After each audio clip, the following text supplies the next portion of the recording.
Hello ladies and gentlemen, welcome to the backstory. If you're new here, kindly hit that subscribe button and the notification bell down below so that you can be notified when we post a new video. Now ladies and gentlemen, there was joy in Nyeri when a Nyeri court released over 299 people who were accused and were arrested in January of accusations of being members of the Mungiki sect.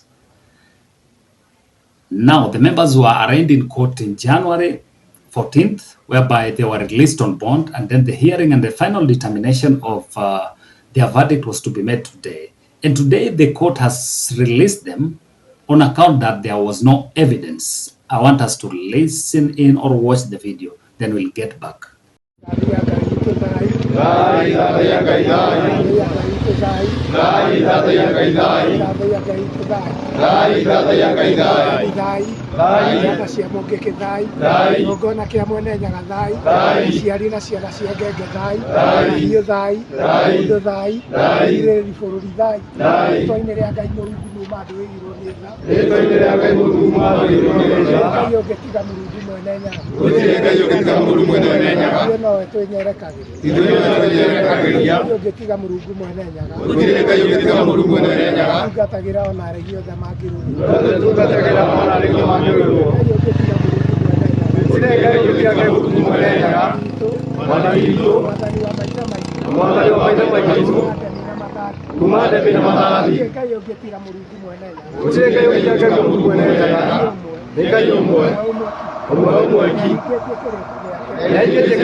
Kenya ni bũrũri wa andũ aitũ Rigathi bũrũri wa kĩrĩnyaga bũrũri wa gĩkeno gĩtwamba na mĩtitũ Kenya ni bũrũri wa andũ aitũ. Now, ladies and gentlemen, if you look at those faces, some of them are very old people who I don't think are members of the Mungiki sect. And when they were arrested, there was uproar because it was not only in Nyeri, there were people who were arrested in Murang'a and other regions within central Kenya. And at some point, we saw some very old ladies, very old men were also arrested then in the pretext of cracking down on the Mungiki adherents or Mungiki members. But one thing that we also need to look at is why is the government trying to do this? Because lately you've had the CS Internal Security, Professor Kindiki, talking about arresting youths or people who heckle the president. But the question is, why is the government trying to do this? So when you look back, when these 299 members of who are accused of being members of the Mungiki sect were arrested, there was that wave and political rivalry between the Deputy President Rigathi Gachagua and the former Mungiki leader Maina Njenga. Maina Njenga then wanted to take over as the political kingpin of central Kenya. So what happened then was a force or there was a plot was hatched to kind of silence or muzzle that kind of pressure or wave that was emerging in central Kenya. So that is what happened. But currently what CS Kindiki is trying to do is almost similar to what was happening, because there is that negative energy that is emanating from youths who were promised a lot of things by politicians, but the same politicians have failed to deliver. So there is that kind of... So the state is trying as much as possible to, one, muzzle the divergent views from youths. Because, you know, when youths heckle politicians who are pro-UDA during presidential rally, it doesn't show a very good picture to the presidency and even to those guys who are watching from not only locally, but internationally. So they're trying to create some fear and trying to muzzle the divergent opinion or guys who are trying to ask questions. So the question that you'd want to ask yourself, is this the right way of doing things? And according to me, this is not the right way of doing things.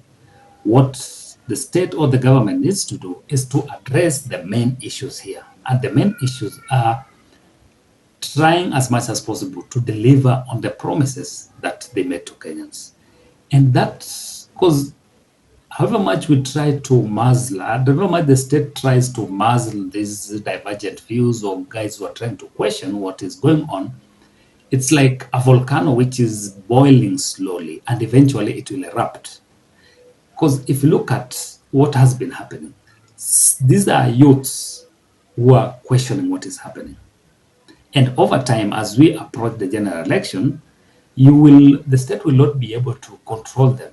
Because during that time, you have people campaigning, you have all these leaders out there trying to outdo each other. At that time, you'll not be able to control them. So the most important thing here is try and address the main issues that are affecting Kenyans, the main issues that are affecting these youths, that is unemployment, and then delivering on the promises that you made to them. And then the secondly is the fact that President Ruto and his handlers should stop doing these political rallies that are dubbed kind of development tours.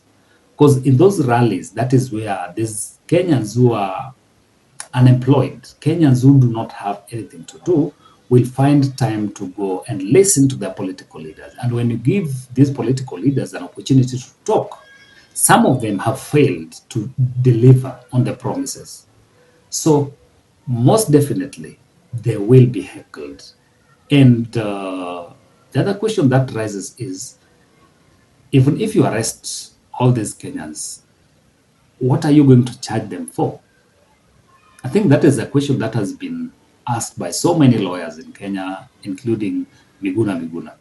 Because the question is, Kenyans have that liberty or freedom of speech. And when you hold such political rallies, you cannot control what someone is going to say in such political rallies. And examples have been given of some people who were arrested some months back, and they've gone to court. You find that even the director of public prosecution finds it very difficult to press charges on them, because you'd be asked at the end of the day that what are you going to charge them for? Is it because of you're going to charge them for causing public disturbance, or what is it? So that is why even the Nyeri case could not hold any water. You're accusing these guys of being members of the outlawed Mungiki sect, but you don't have hard evidence that can pin them down. So it still goes down to what we are talking about, addressing the main issues, addressing the key issues that are affecting Kenyans, that are affecting the youth, that is unemployment. Find jobs, create opportunities, create industries that can absorb some of these youths, and then provide a conducive environment that the youths who are energetic and come up with ideas, can come up with businesses, and then they can get employed. Secondly, go back to agriculture. Provide a conducive environment so that youths can go back to agriculture so that they can produce food for Kenyans. And then lastly is the fact that the president should stop doing these political rallies. It's still too early. We should not get to a point whereby we're getting this country into an election mode.